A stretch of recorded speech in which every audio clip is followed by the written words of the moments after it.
Baik, alhamdulillahirobbilalamin. Di pertemuan kali ini saya akan masuk ke LCD atau Liquid Crystal Display ya. Jadi kalau di pemrograman robotika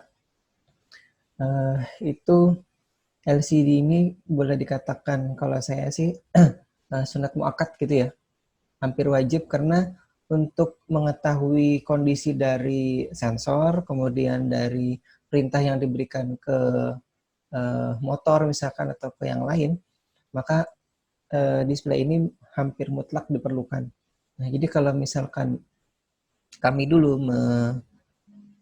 program robot, maka minimal ada indikator-indikator berupa LED atau lampu-lampu yang menunjukkan kinerja dari mikroprosesor atau mikrocontroller, ataupun kalau sekarang pakai Arduino ya. Nah, yang tahun berapa ya? Mungkin tahun 2012 atau 2013 itu sudah mulai menggunakan LCD bukan LCD proyektor, LCD display ini. Nah, coba kita lihat. Nah, ini ya. Yang digunakan adalah I2C, Liquid Crystal Display. Kemudian seperti pertemuan sebelumnya ada motor mini servo ya. Kemudian ada gearbox motor kali ini. Ada dua yang baru ya, nanti kita lihat apa saja. Kemudian seperti sebelumnya ada SRF05 Sonar Rangefinder, ada chassis hari ini yang juga kita gunakan tapi beda dengan chassis sebelumnya. Sambil diperhatikan, nah ini dia gambarnya. Mungkin Febri atau Surya atau kawan-kawan yang lain melihat ini sesuatu yang berbeda dengan yang sebelumnya ya, karena yang sebelumnya yang digunakan adalah chassis tahun 2010 atau berapa itu saya sudah lupa karena di situ tidak tertulis tahunnya. Kalau ini adalah chassis tahun 2012 kalau tidak salah ingat, waktu ke Makassar atau Ujung Pandang. Nah, chassisnya saya gunakan lagi, tapi komponen yang minggu lalu sudah dirakit, dijalankan, diprogram itu saya pindahkan ke sini. Yang tidak saya pindahkan hanya motor dan rodanya. Jadi itu betul-betul diganti dengan yang baru ini sekarang. Bisa dilihat ya perbedaannya dari yang sebelumnya. Ini biar tidak menimbulkan bahwa cuman itu saja kah yang diprogram. Jadi kita mencoba sesuatu yang berbeda. Di samping itu chassis yang sebelumnya itu yang menggunakan motor servo continuous itu sudah agak lemah motornya, jadi saya gantikan dengan yang ini. Baik, kita lihat dulu ya. Mungkin masih ingat materi seminggu atau sepekan yang lalu. Sebenarnya saya juga sudah agak lupa, tapi karena saya coba melihat lagi, akhirnya ya coba kita perhatikan ya. Ini yang sebelumnya kita gunakan. Ada SRF05 Sonar Rangefinder, jadi ini Central Ultrasonic biasanya kalau di pasaran menyebutnya. Kemudian ini mini servo yang kemarin juga kita gunakan. Selamat bergabung untuk yang baru bergabung di mata kuliah ini. Kemudian ini adalah gabungan dari Central Ultrasonic yang dipasang atau saya pasang di atas motor mini servo ya. Nah, ini chassis yang kemarin menggunakan chassis aluminium. Hari ini saya tidak gunakan ini lagi karena motor servo continuous yang terpasang di setiap motornya itu sudah agak lemah. Ini Arduino yang kita gunakan, Arduino Dagu. Atau kalau di Arduino IDE di aplikasinya, dia terdeteksinya atau kompatibelnya dengan Decimila atau Demilanov ya. Nah, ini baterainya. Saya gunakan yang 5,3 ampere hour. Kemudian ini 2 sel kalau di pasaran ya. Harus lengkap biasanya kalau nyari baterai lithium polimer seperti ini. Seperti sebelumnya sempat dijelaskan oleh kawan, saya lupa Surya atau Azul atau yang lain, bahwa ini biasanya juga digunakan untuk motor-motor RC ya, motor-motor remote control yang mobil balap atau mobil Ferrari misalkan model seperti itu dan lain-lain. Ada juga yang model perahu high speed, itu kapal ya. Kemudian pesawat juga ada yang menggunakan, banyak yang menggunakan ini, pesawat terbang atau drone. Nah, kemudian saya sudah coba unggah materi kuliah dan juga rekaman kuliah di pekan yang lalu. Nanti kalau berkenan silahkan melihat kembali. Oh ya, yang saya hampir lupa, sempat ada yang meminta untuk ujian tengah semester susulan ke saya kemarin. Jadi sebentar, internet koneksi saya agak kurang stabil. Mudah-mudahan tidak putus suaranya ya. Untuk UTS susulan silahkan dilihat di Learning Management System atau di e-learning. Sudah saya berikan link yang perlu dilihat. Sebenarnya yang saya minta itu hanya melihat kuliah dari pekan yang lalu tanggal 29 ya kalau tidak salah. Kemudian diminta sama dengan yang UTS masalah sebelumnya itu untuk membuat flowchart kalau tidak salah. Jadi silahkan dikabarkan untuk kawan-kawan yang kebetulan tidak atau belum ikut ujian tengah semester, dan itu waktu pengumpulannya maksimal tanggal 7 Mei ini. Jadi hari ini tanggal 6, besok terakhir ya, besok malamnya. Sebelum tanggal 8. Jadi saya sudah berikan ujian tengah susulan UTS susulannya, silahkan dikerjakan di situ, dilihat soalnya, dan jangan lupa waktunya hanya sebentar dan tidak ada ujian tengah semester susulan lagi ya setelah ini ya. Baik. Jadi untuk yang belum melihat video yang sudah saya unggah, silahkan nanti dilihat di link situ ya. Nah ini sekedar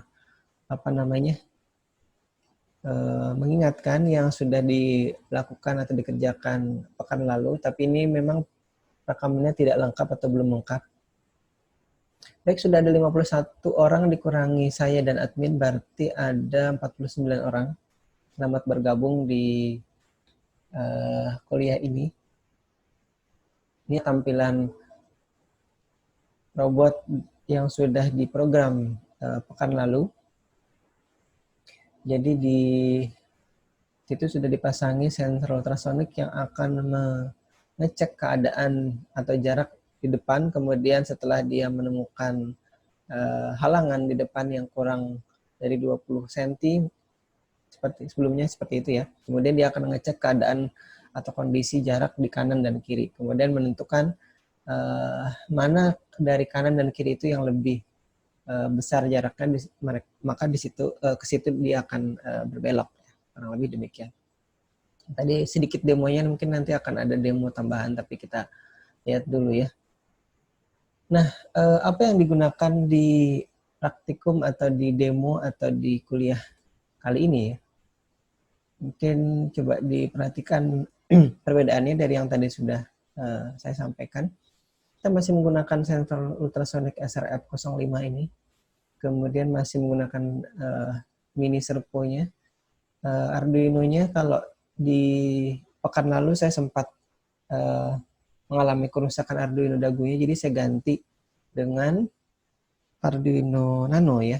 Tapi si driver motornya masih menggunakan yang terpasang di ATmega 168 atau Arduino dagu ini. Nah, kali ini masih menggunakan Arduino dagu. Arduino Nano-nya sudah saya cabut, tapi saya menggunakan board yang lain. Kemarin sempat saya coba, ternyata ada lagi Arduino dagu yang salah satu driver motornya yang rusak.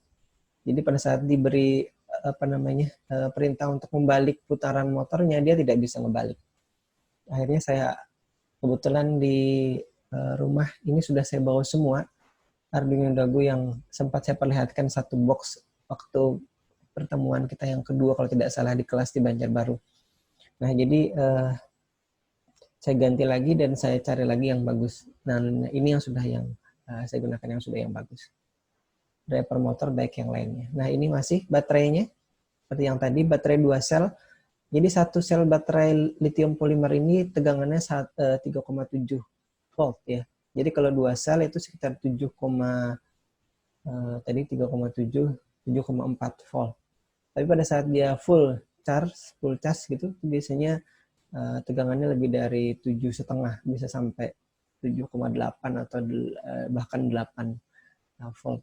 Tapi normalnya dia harus bekerja pada tegangan 7,4 volt. Nah, biasanya kalau sudah kurang dari itu, maka saatnya untuk dicas kembali. Ini baterai saya sudah agak kembung karena mungkin pada saat menyimpannya yang kurang hati-hati ya, karena baterai ini bukan intelligent baterai. Jadi kalau di drone-drone yang mahal-mahal itu dia menggunakan intelligent baterai. Jadi baterainya bisa mengurangi muatannya sendiri pada saat dia tidak digunakan. Tapi kalau yang ini bukan intelligent baterai, jadi pada saat tidak digunakan harusnya saya simpan dalam keadaan kapasitasnya paling tidak hanya separuh maksimal. Tapi karena saya tidak terlalu memperhatikan karena lupa gitu ya, jadi akhirnya pada saat masih full itu saya simpan saja lama gitu, tidak digunakan, akhirnya baterainya kembung. Tapi alhamdulillah masih bagus, cuman kondisinya aja yang tidak mulus seperti awalnya. Baik, selamat bergabung. Sudah ada 59 kurang 2, 57 berarti. Nah, yang di pojok kiri bawah sekarang adalah chassis yang saya gunakan. Ini chassis akrilik ya. Akrilik kalau di bahasa pasarannya itu, kata teman saya di jurusan listrik, biasanya disebut sebagai mika kaca. Kalau dulu ya, waktu zaman saya sekolah SMK, tapi sekarang orang sudah paham kalau disebut akrilik itu adalah yang saya perlihatkan itu. Jadi dia ada yang transparan atau bening seperti ini, ada yang warnanya coklat, ada yang warnanya hitam. Saya punya yang warnanya bening seperti ini dan warnanya hitam. Jadi chassis robot saya sudah ada yang ini yang bening model seperti ini, kemudian ada juga yang warna hitam. Nah, nanti mudah-mudahan kalau tidak lupa saya akan perlihatkan insya Allah ya yang warna hitam. Nah, ini adalah chassis yang dilengkapi dengan motor DC gearbox ya. Jadi motornya sebenarnya kecil, tapi karena ada gearboxnya, jadi ada istilahnya pengonversi putaran asli motor menjadi putaran yang lebih besar torsinya atau kekuatannya ya, sehingga beban yang lebih berat itu bisa ditangani oleh motor ini. Saya tidak hafal dulu, ada juga sebenarnya speknya pada saat beli itu torsinya berapa kilo ya biasanya. Tapi kalau mobil, motor itu biasanya pakai satuan Newton meter. Tapi kalau ini biasanya pakai satuan kilogram per senti. Nah, jadi itu ya sekilas tentang torsi motor. Nanti mungkin kalau yang mau belajar lebih lanjut silahkan dibaca atau googling. Nah, ini saya pakai 4 motor. Saya ambil spotlight dulu. Nah, ini 4 motor, 4 roda yang warna hitam kuning ini chassisnya warna transparan ya. Peleknya warna kuning, ini adalah roda mobil-mobilan.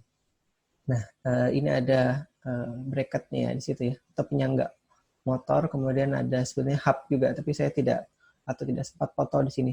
Hub itu penghubung, bukan hub, ya hub atau sub orang menyebutnya, penghubung antara motor dengan roda biasanya.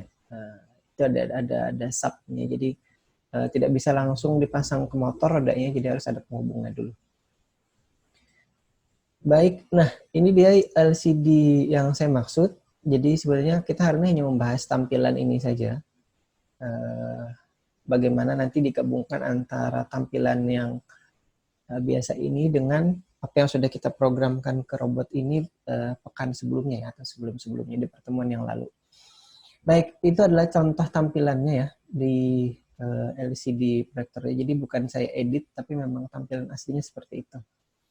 Baik, selamat bergabung lagi untuk yang baru bergabung di mata kuliah ini. Mohon maaf, ini bulan-bulan puasa pagi-pagi ya. Di hari ke berapa sekarang? 13 ya. Baik, kita teruskan lagi. Jadi 2 tadi yang baru. Nah, ini dia. Dulu saya tandai ini kiri kanannya. Jadi yang ini memang ada tambahan sedikit di depan. Dulu digunakan untuk memasang sensor juga di depan, tapi kita di sekilas di slide paling awal itu sudah terlihat saya sudah memasang mini serponya di depan sini plus sensor ultrasonic. Jadi baru satu sensor ultrasonic yang saya pasang di atas dari si serpo mininya. Nah, ini adalah tampilannya lebih dekat ya. Kalau tadi mungkin masih terlalu jauh dilihat dari atas. Ada 4 motor yang terpasang di sini, 4 roda, 4 bracket, 4 sub atau 4 hub di sini. Nah, ini chassis yang saya masuk ya, akrilik. Mudah-mudahan tulisannya tidak salah nih. Mohon maaf kalau tulisan akriliknya kebalik antara I dengan Y-nya di sini. Jadi saya juga lupa bahasa Inggrisnya. Nah, ini kalau dilihat lebih dekat ya. Jadi yang warna hijau ini adalah LCD yang lama ya. Jadi Steamik juga sebenarnya sudah punya LCD ini, saya tidak ingat tahun berapa itu. Tapi karena sudah terlalu lama waktu itu, tahun 2013 kalau tidak salah. Jadi saya meminta LCD yang model ini, yang warna biru. Tulisannya putih, kemudian background-nya warna biru. Kalau yang lama, ini backlight-nya atau background-nya warnanya hijau. Kemudian tulisannya warnanya hitam. Nah, jadi ini tampilan yang lama seperti ini. Yang ada tulisannya this is a 2 by 16 ya, line LCD display. Nah, itu yang display LCD yang 2 kali 16. 16 itu 16 karakter, 2 itu 2 baris. Jadi baris atas dan baris bawah. Baik, saya teruskan lagi. Kalau ada pertanyaan silahkan diinterupsi atau dipotong saja saya, karena saya nyerocos terus nanti nggak ngasih kesempatan, tidak ngasih kesempatan ke kawan-kawan yang mau bertanya. Ya.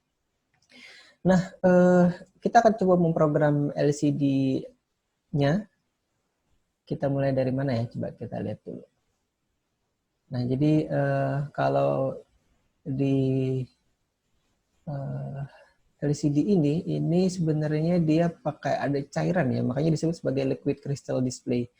Jadi dia satu hurufnya ini itu kalau tidak salah sekitar 5 kali 7 titik yang ada dot metriknya gitu. Ada susunan titik-titik.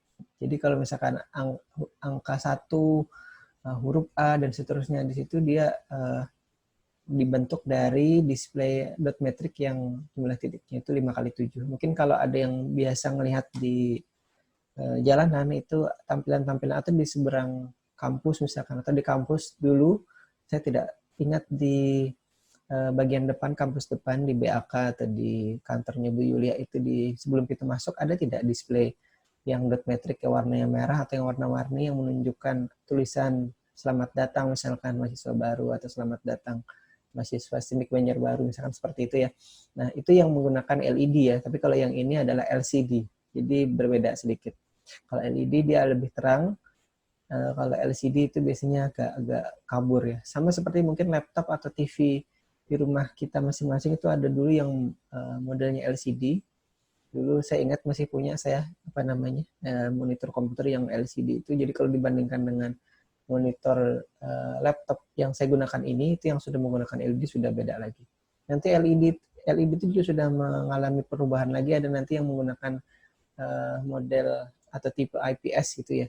Itu bisa jadi lebih bagus lagi ininya, gambarnya atau tampilannya. Baik, kita teruskan. Nah, ini yang berbahasa Inggris, tapi ini adalah susunan pin-nya ya.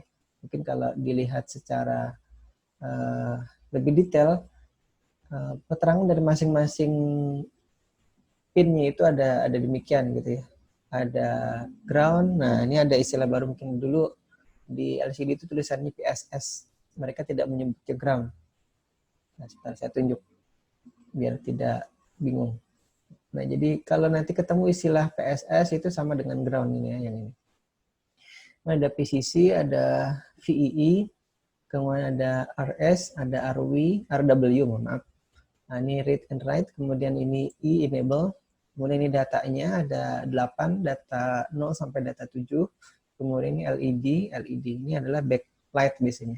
Kalau kontras kontrol ini biasanya disambungkan dengan potensiometer ya, yang bisa diputar itu, atau trimpot yang kemudian nanti bisa digunakan untuk mengatur kontrasnya. Kontras itu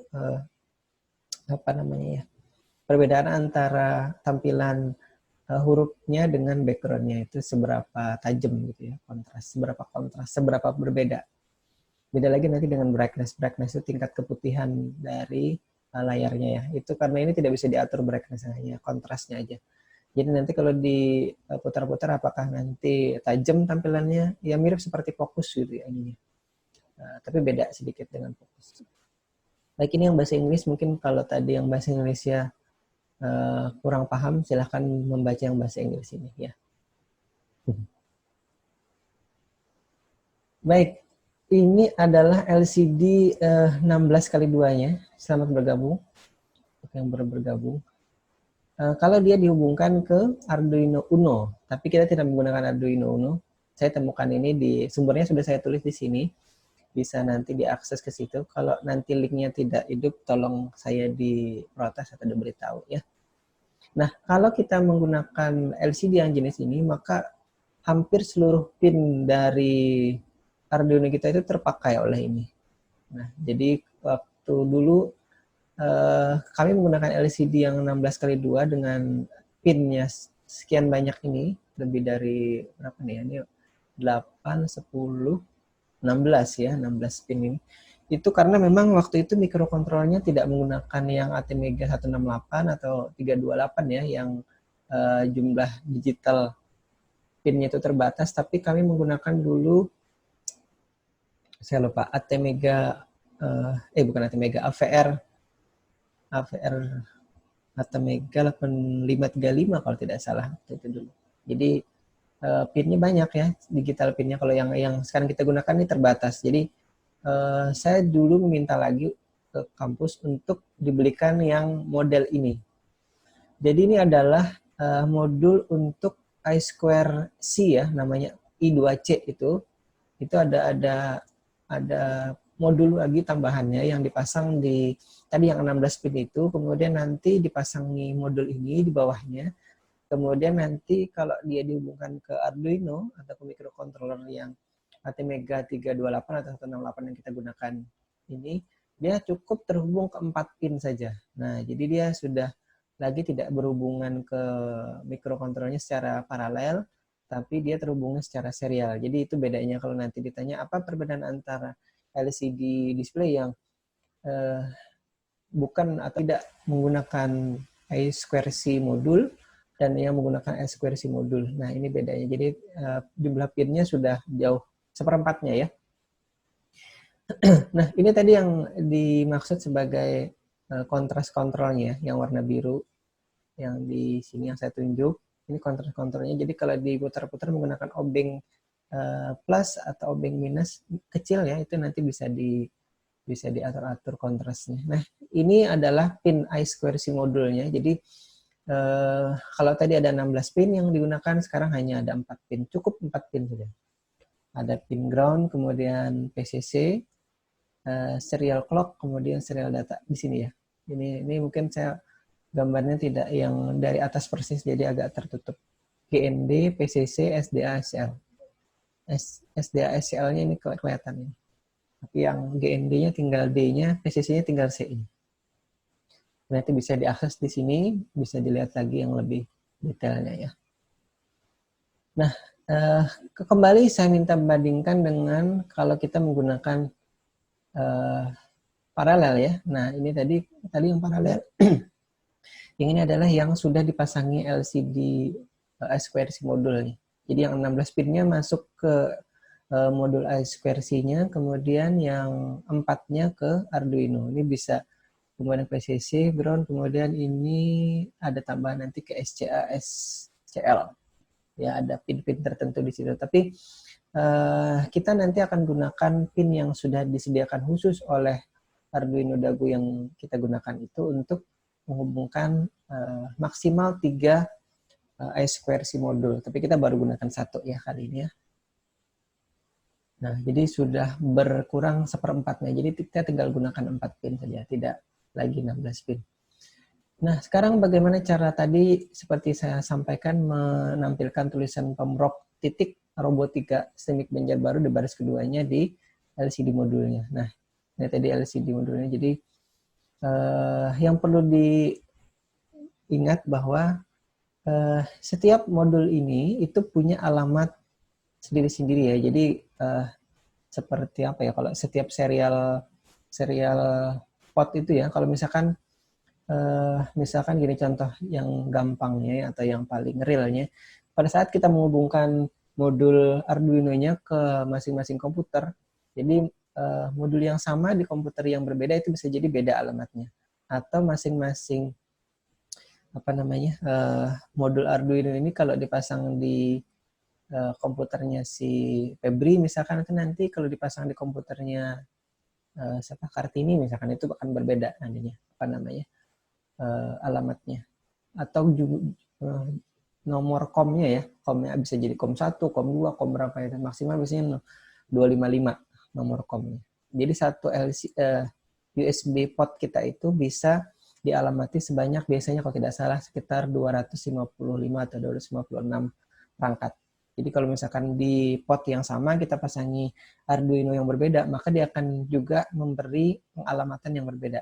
Misalkan kom 1, kom 2, kom 3, dan seterusnya. Nah, berbeda sedikit dengan pengalamatan yang digunakan oleh USB, maka I2C memiliki alamat yang berbeda. Depannya biasanya untuk modul I2C ini depannya adalah 0, ini ya. Alamatnya 0 depannya, kemudian cross atau kali, kemudian kalinya kecil ya, kemudian 27. 0 kali 27. Jadi ini adalah alamatnya 0 x to 7 biasanya. Ini jadi kalau misalkan di contoh default dari si Arduino itu biasanya dia memberinya 0 kali 27 ini, atau 027 ya. Tapi nanti kita akan lihat bagaimana cara untuk melihat atau mengetahui alamat dari I2C modul yang kita gunakan. Karena sekali kita tidak tahu alamatnya, maka apapun data yang kita berikan nanti tidak akan tampil di layar LCD-nya dan kita anggap LCD-nya yang rusak ya. Padahal bukan seperti itu. Karena ada caranya untuk mengetahuinya. Biasanya ini kalau yang googling ada yang namanya I2C scanner ya. Jadi saya dulu juga bukan setengah mati sih, setengah bingung untuk mencari tahu kok pada saat saya beri data ke LCD-nya kok tidak nyala-nyala ya, tidak ada tampil sama sekali, jangan-jangan kabelnya rusak diganti. Ternyata pada waktu itu saya tidak tahu bahwa untuk memprogramnya perlu yang namanya I2C scanner. Mungkin tahun 2012 atau 2013 ini, saya tidak ingat persis ya. Nah, jadi kalau di Google tinggal diketik I2C scanner, nanti salah satunya di baris paling atas itu kita bisa mengunduhnya ya. Mohon maaf, tadi kelewatan.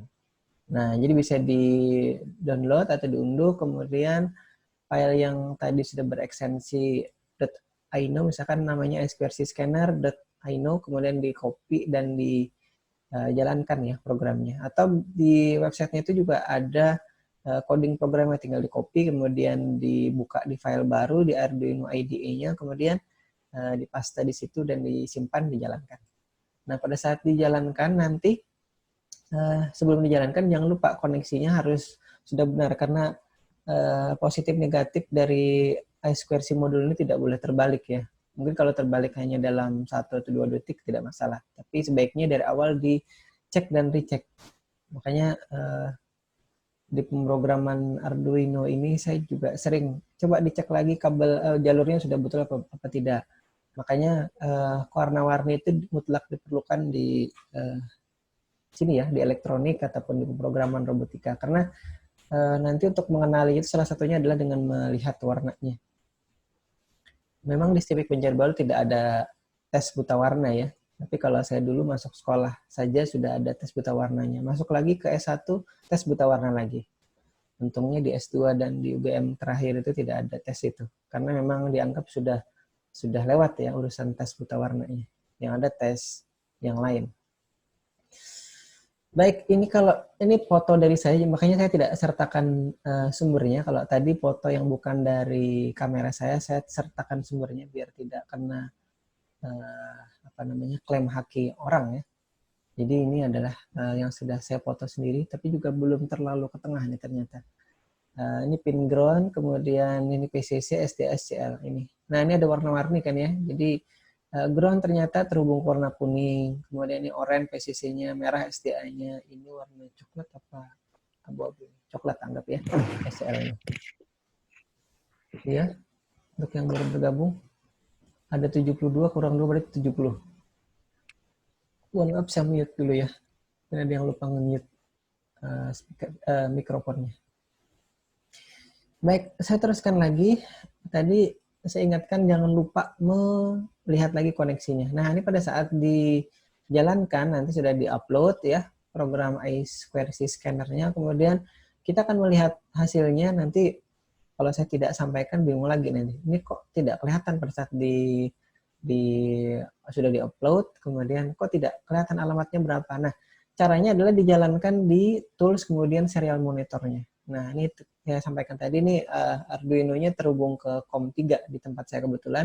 Nah, pada saat dia scanning atau dia scan gitu ya, dia pindai, ini dia mendeteksi alamat dari I2C modul untuk LCD-nya adalah 0 cross 20 atau 020 di sini ya. Nah, jadi itu ada alamatnya. Jadi ini nanti akan kita gunakan untuk memprogram dari LCD-nya. Jadi sudah jelas ya, kelihatan ya alamatnya di situ. Jadi tidak setelah di-upload tidak bisa serta-merta kita biarkan begitu saja, harus dibuka lagi serial monitornya baru kelihatan alamatnya berapa. Nah, itu kadang-kadang yang ini ternyata ada demonya. Coba saya perlihatkan. Biar tidak penasaran seperti apa ya. Coba. Nah, ini saya jalankan I2C scanner-nya. Ini mohon maaf, mungkin tidak menggunakan stabilizer gimbal, jadi kameranya agak gerak-gerak. Saya rekam dari laptop saya ini. Nah, itu jangan lupa board-nya ini yang terhubung ke kita Arduino D9 atau Milanov, walaupun di pasarannya namanya Arduino Dagu, tapi di Arduino IDE-nya tidak muncul di situ. Tapi itu kompatibel dengan yang itu tadi ya. Jadi ini tadi program yang sudah saya unduh. Nah, kemudian setelah di-upload I2C scanner ini bisa dilihat pada saat kita buka tadi serial monitornya. Jadi dia scan lagi, ketemu alamatnya, kemudian dan itu selesai gitu maksudnya. Kalau kita tidak tutup, ini akan terus dia nyekan selama terhubung ke I2C modulnya, itu akan terus dia scan seperti ini. Baik, saya teruskan saja karena sudah kita masih banyak. Baik, yang berikutnya untuk menampilkan tulisan ini kita perlu program ya. Nah, ini saya sudah sudah buatkan programnya. Bentar, saya geser sedikit dulu. Nah, ini ya. Di situ ada yang pertama include wire ya. Ini adalah I2C, bukan, ini jalur serial. Kemudian I2C LCD-nya kita menggunakan juga header include di sini untuk I2C-nya. Ini untuk serial yang tadi yang SCA, SCL, kemudian ya pin-pinnya dari si I2C tadi ya, yang ini yang wire H. Ini untuk nanti kita memprogram I2C LCD display-nya. Nah, ini alamatnya tadi ya, 0 cross 2020-nya atau 020-nya tadi ada di sini, kemudian 24 ini adalah jenis LCD yang 16 karakter dan 2 baris, itu defaultnya seperti itu tulisan parameternya ya. Dan alamat tadi yang perlu diingat alamatnya yang ini. Bentar saya tunjuk dulu alamatnya yang ini. 0 cross 20 atau 020. Baik, pertama di setup kita perlu menginisialisasi LCD-nya, kemudian baru tulisannya. Jadi ini tidak ditampilkan atau tidak diprogram di loop ya, cukup di setup saja karena kita ingin tampilkan sekali di LCD-nya dan sudah muncul seperti itu, tidak perlu kita buat berulang-ulang. LCD backlight, ini LCD kemudian ada parameter backlight-nya. Ini kalau tidak di programkan maka nanti backlight yang warna biru tadi itu atau ya itu tidak akan muncul, jadi gelap. Tapi tulisannya tetap muncul di LCD display-nya atau di LCD-nya, tapi tidak lampunya tidak nyala, backlight. Backlight itu seperti laptop kita, kalau tidak dihidupkan maka hanya tulisannya atau tampilannya saja tapi tidak kelihatan oleh mata kita secara jelas gitu ya. Nah, kemudian ada LCD set cursor di sini ya. ini ada 0,0.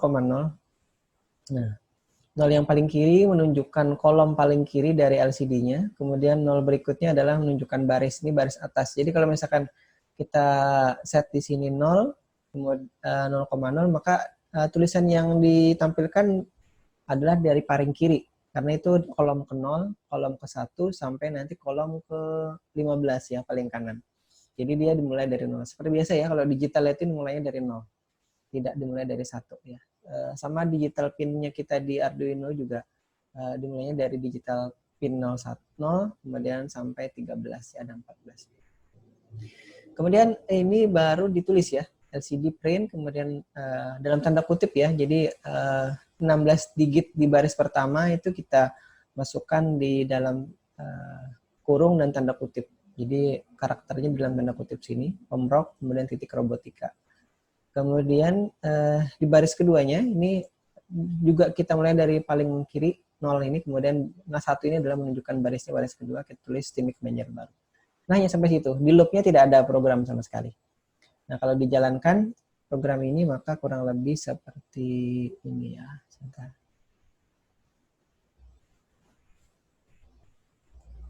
Nah, ini tampilan yang masih kosong, belum ada tampilannya, tapi sudah backlightnya sudah otomatis nyala dia. Ini program yang tadi yang sudah saya sebutkan satu-satu, kemudian diunggah. Baik, selamat bergabung, ada 76 kurang 2 orang. Nah, ini lagi uploading, dia akan berkedip mati, dan ini dia tulisannya. Mudah-mudahan terlihat jelas ya di situ ya, program robotika. Jadi saya sampaikan ini terlihat sekilas mudah ya, tapi pada saat kita nanti coba gabungkan dengan program yang sebelumnya itu akan sudah semakin rumit menurut saya rumit. Mungkin kalau bagi kawan-kawan yang lain itu bisa jadi sudah biasa saja, tidak rumit yang seperti saya bayangkan. Ini sama seperti tadi. Sekarang coba kita kombinasikan ya dengan apa yang sudah kita buat sebelumnya. Dan yang jadi pertanyaan mungkin apakah aktivitas program yang sebelumnya sudah kita buat itu bisa ditampilkan. Misalkan kalau dia ketemu sesuatu di depan itu dia mengukur jaraknya berapa, kemudian dia sedang maju kah, sedang mundur kah, belok kanan, belok kiri, apakah berhenti, itu nanti juga kita ingin tampilkan hasilnya di LCD-nya situ ya. Nah, sampai sini dulu mungkin ada yang mau disanggah, didiskusikan atau ditanyakan. Surya? Oh, ada Zul di sini. Nah, Zul.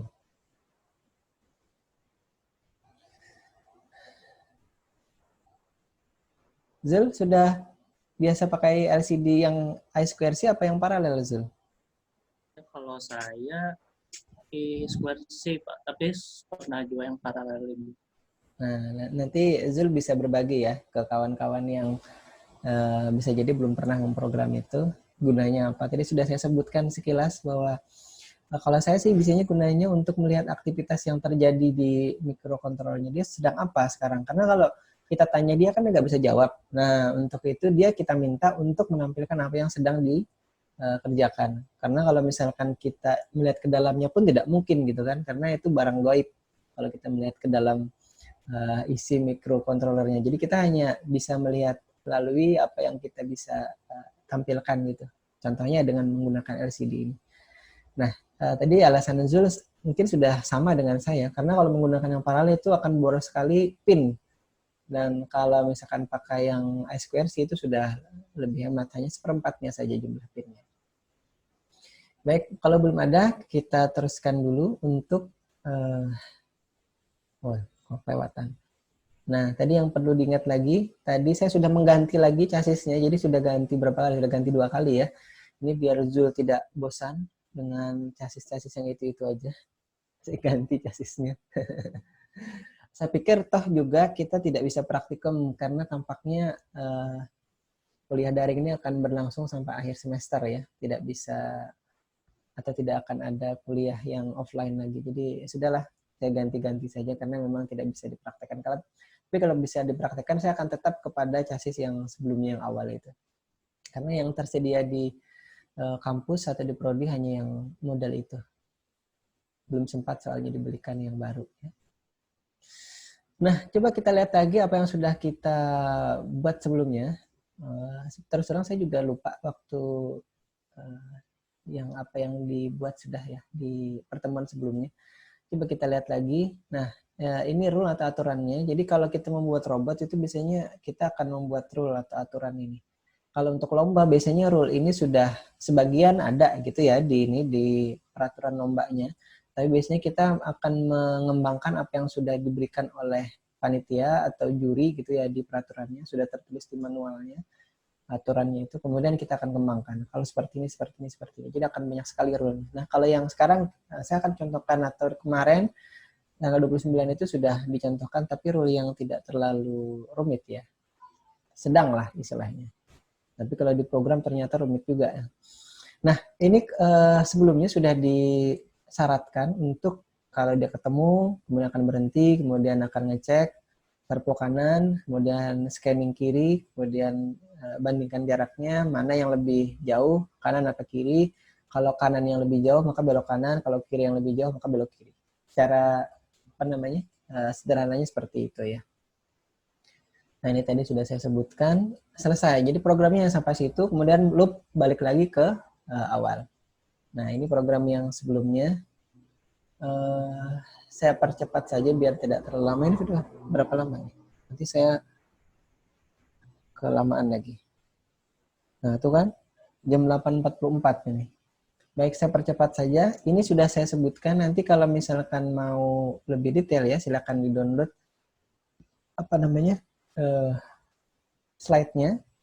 Kemudian bahannya juga nanti akan saya unggah lagi videonya ini. Ini sudah saya rekam tadi.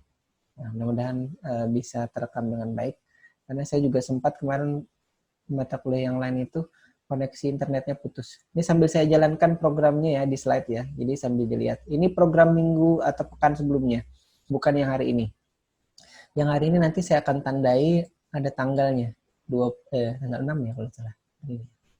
Nah, ini yang kemarin ini baca jarak, kemudian baca jarak adalah ini subrutin atau prosedur untuk sensor SRF05-nya atau sensor ping atau sensor ultrasoniknya. Ini di loop-nya kemarin sudah dimodifikasi tanggal 29 itu. Nah, yang kemarin yang untuk posisinya, jadi sudah disesuaikan. Posisi tengahnya waktu itu tidak 95, tidak 90 tapi 95. Jadi nanti ada perubahan lagi ya, nanti coba kita lihat. Karena pada saat dipasang di chassis yang berbeda itu bisa jadi beda lagi dia. Padahal yang itu-itu juga. Nah, ini tampilan dari yang sebelumnya. Tidak ada ya? Oh, sudah. Sudah yang tadi ya di depannya. Nah, yang ini adalah program yang baru yang hari ini ya. Nah, tadi yang di program untuk menampilkan tulisan tadi saya masukkan ke sini. Jadi sudah ada, ini yang sebelumnya include servonya, yang tadi yang baris kedua ini wire, kemudian LCD, kemudian LCD-nya di sini tadi sudah juga ini, kemudian untuk inisialisasi motor, ingat motor itu terkoneksi ke pin 4567. Jadi jangan sekali-sekali menghubungkan perangkat lain ke pin itu, karena saya sudah pengalaman sebelumnya itu saya lupa, ternyata malah rusak jadinya IC-nya, karena dia terhubung ke lebih dari satu perangkat. Ada motor, jadi dia input juga, output juga, akhirnya rusak. Nah, kemarin itu saya karena tidak punya solder blower, jadi tidak bisa mengganti chipnya. Seingat saya punya chip ATmega 168-nya. Nah, ini untuk inisialisasi sensor ultrasonik, dan sedikit yang saya modifikasi di sini. Tengah servonya ini biar bisa diganti-ganti dengan gampang atau dengan mudah, tidak mengganti beberapa kali ya. Saya tuliskan di sini integer tengah servo 85. Jadi setelah saya pasang ke chassis ini ternyata tengahnya bukan lagi 95 tapi 85 di situ. Di waktu berbeloknya kemarin 3 detik saya ganti di sini jadi 1 detik. Juga saya buatkan satu variabel baru untuk bisa diganti dengan mudah gitu. Nah, ini yang beda, ini yang saya tandai dengan 5 Mei atau 6 Mei di sini. Ada inisialisasi LCD dan backlight di situ di setup ya. Sisanya itu program yang sebelumnya ya. Ini juga belok kanan. Nah, yang baru di sini yang 6 Mei ini tampilan statusnya kita akan tampilkan di LCD ya. Caranya ini ada LCD kemudian parameternya clear di sini. Jadi LCD clear ini membersihkan layarnya. Jadi layarnya dihapus kalau sebelumnya ada tulisannya pemrogram robotika dan Simic Manager baru itu dihapus dulu, kemudian di set kursornya di baris ke satu, ini baris kedua ya, berarti di baris bawah, kemudian ini kolom ke 0 di paling kiri, kemudian baru saya tulis belok kanan. Jadi setiap kali prosedur belok kanan ini dijalankan, dia akan menampilkan tulisan belok kanan. Tapi sebelumnya di clear dulu ya, dihapus dulu tulisan yang kalau ada sebelumnya. Begitu pula kalau dia belok maju dulu ya, maju ini sama, majunya maju garis miring ke depan gitu maksudnya. Jadi kalau maju saya terlalu sedikit, jadi saya tambahi airnya ke depan, maju ke depan. Kemudian LCD-nya tampilkan tulisannya jarak depannya. Nah, pada saat dia maju ke depan, saya juga meminta si microcontrollernya untuk menampilkan jarak yang terdeteksi di depannya berapa. Untuk kita bisa lihat nanti ya. Dia terdeteksinya jaraknya berapa, apakah sudah kurang sama dengan 20 atau tidak, apakah masih lebih gitu. Kemudian tadi coba dilihat ya, jarak depan ini dari J-nya di 0, A-nya 1, 2, 3, 4, spasinya 5, 6, 7, 8, 9, 10, 11, 12. Spasi lagi 13. Nah, karenanya di tampilan distance-nya atau jaraknya itu saya baru tuliskan di kolom 14, 14, 15. Jadi di dua kolom terakhir sebelah kanan, 14, 15. Nah, jadi caranya seperti itu kalau kita menampilkan lebih dari 2 variabel ya. Tadi tulisan jarak depannya berapa, kemudian nilainya berapa. Mundur juga sama ini, tapi selama ini tidak pernah ada mundur ya programnya. Baik, selamat bergabung, walaupun hampir habis waktunya ini, tidak apa-apa. Nanti bisa dilihat videonya di YouTube, kemudian materinya juga bisa diunduh di Google Drive. Sudah saya berikan link-linknya juga. Nah, sama seperti tadi, tapi tulisannya mundur. Saya hanya menambahkan itu ya. Jadi hari ini saya hanya menambahkan tampilan-tampilan itu saja di prosedur yang sudah sebelumnya ada. Nah, ini untuk belok kiri. Jadi nanti kalau belok kiri, dia akan belok kiri. Kemudian untuk berhenti juga ada tulisannya berhenti. Oh, ini saya salah tulis. Berhenti. Kurang E-nya harusnya bukan R di sini. Ini sudah saya ganti di programnya, di situnya belum. Baca jarak yang lalu kita tidak tampilkan baca jarak sini. Jadi prosesnya di sana tidak ditampilkan, tapi nanti hasilnya yang ditampilkan. Nah, ini yang sebelumnya. Baca jarak, kemudian jika jaraknya kurang dari 20 atau sama dengan 20, terus dia berhenti. Sama seperti sebelumnya, saya agak cepat karena waktunya sudah hampir habis. Nah, ini setelah dia ketemu jarak di sebelah kanan, maka akan disampilkan juga jarak kanannya berapa. Karena di situ kita penting untuk nanti membandingkan benar tidak sih yang kanan itu lebih besar daripada yang kiri gitu kan. Kalau kita sudah program, kita percaya saja iya percaya. Tapi kalau misalkan kita ingin lihat lebih detail apa yang diukur oleh si mikronya, maka kita harus tampilkan. Jadi pada saat dia sudah membaca jarak dan menyimpannya di variabel distance kanan, maka di sini saya minta dia ditampilkan juga jarak kanannya berapa. Nanti akan kelihatan ya di LCD-nya itu jarak kanannya berapa. Nah, begitu pula kalau nanti yang kiri ya, dia kan nanti pada saat jarak di depannya kurang dari 20, dia akan berhenti dan mengukur jarak kanan, jarak kiri. Nah, itu akan kita lihat nanti di LCD-nya. Apakah dia kanannya lebih besar, apakah lebih kecil, apakah kirinya lebih besar, apakah lebih kecil. Nah, ini. Nah, kalau tadi hanya saya tambahkan 2 di belok kanan, belok kiri ya. Yang lainnya sudah ada di masing-masing prosedurnya, jadi tidak perlu kita tambahkan lagi di sini. Nah, ini tadi sudah kita lihat ya. Kita kalau di-upload seperti apa hasilnya. Ini coding programnya. Saya biarkan saja ya. Itu. Jadi kalau yang mau program nanti bisa diunduh di Google Drive-nya. Ini programnya sudah tampilannya agak bergerak-gerak. Ya.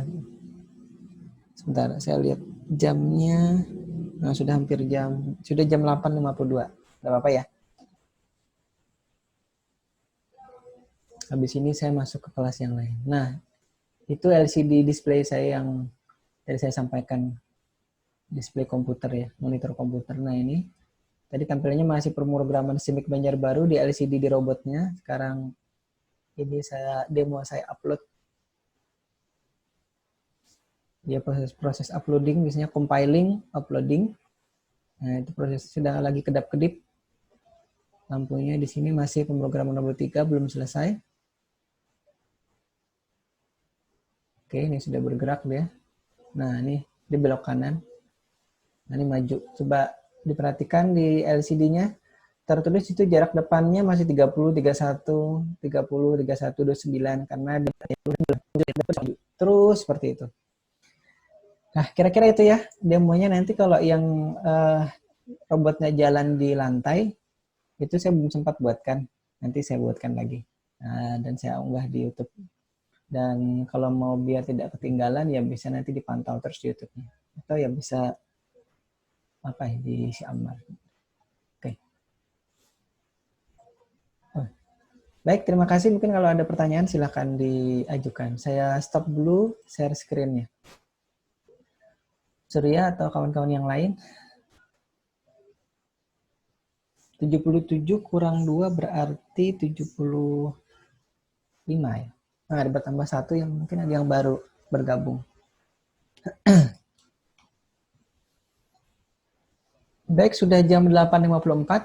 Kalau tidak ada pertanyaan atau belum ada pertanyaan, mungkin kalau ada yang mau kuliah lagi di jam 9, saya juga masih ada kuliah kelas lain di jam 9. Jadi saya cukupkan dulu. Mohon maaf untuk kekurangan presentasinya. Kemudian suara saya juga agak serak-serak. Mungkin karena terlalu capek ya. Kemarin panas harinya. Kemudian kita akan bertemu lagi, sudah terjadwal di e-learning apa namanya? Di Zoom sini tanggal berapa hari ini? Tanggal 6. Tanggal 13 ya? Nah, tanggal 13 insya Allah nanti. Mudah-mudahan panjang umur, sehat walafiat. Nanti kita bisa bertemu lagi di pertemuan berikutnya dengan, kalau ada request apa gitu ya di program robotnya, mungkin bisa nanti sampaikan di mana ya? Atau di komen di YouTube aja ya, boleh di situ. Oh iya, kalau yang mau atau berkenan subscribe silahkan di situ. Biar tidak ketinggalan informasinya di channel itu ya. Saya belum upload macam-macam di situ, baru kaitannya dengan kuliah saja. Baik, terima kasih dulu untuk yang bergabung hari ini. Mohon maaf sekali lagi untuk kesalahan kata dan slide-nya atau bahan yang terlalu sedikit. Mudah-mudahan nanti bisa bertemu lagi di pertemuan berikutnya. Selamat bergabung untuk yang bergabung. Saya mohon maaf karena harus masuk ke kelas berikutnya. Wabillahi taufiq wal hidayah. Assalamualaikum warahmatullahi wabarakatuh. Waalaikumsalam.